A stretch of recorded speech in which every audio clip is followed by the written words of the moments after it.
এবারে রায়ধনের সাজের গতি দর্শনী করে ললিতা বিশাখা বললেন, ও রাধে তোর সাজা ভালো হলো না, তোর সাজা ভালো হলো না, সাজা ভালো হলো না, সাজা ভালো হলো না।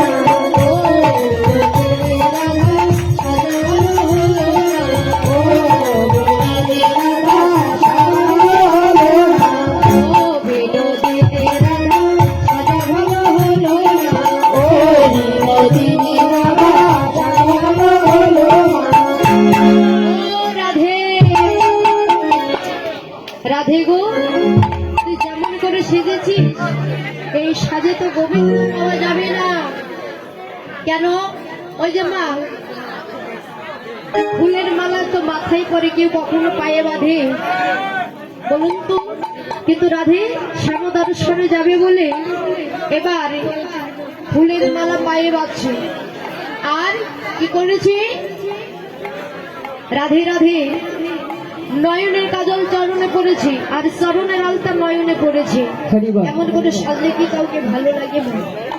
সখীগণ মৃত হয়েছে, বলছে ও রাধে তুই এমন করে সেজেছিস, তোর সাজা দেখে সকলেই যেন ভয় পেয়ে গেছে। বলছে রাধে তোর সাজা ভালো হলো না, এমন করে কেন সেজেছিস বল?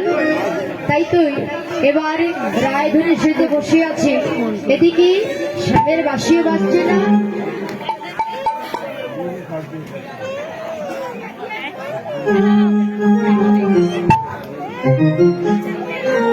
এদিকে রায়ধনী আমার কেঁদে কেঁদে বলছে, ললিতা রে, ও ললিতা বিশ্বকালী, দেখ আসি কত সুন্দর করে, কত স্বাদ করে আমি সেজে বসে রইলাম, আসি গোবিন্দ দর্শনে যাব বলে, কিন্তু দেখ আসি স্বামীর বাঁশি বাজলো না, আমার আর গোবিন্দ দর্শনে যাওয়া হলো না।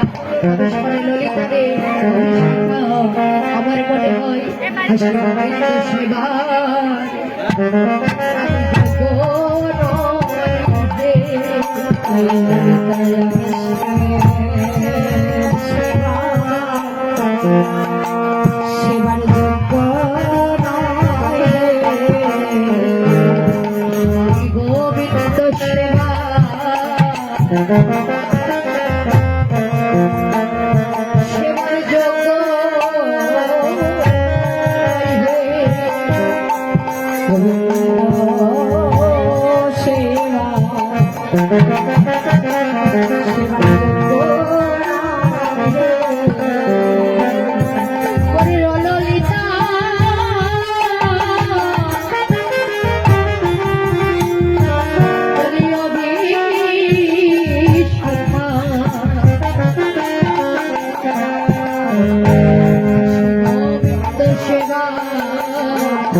Thank you.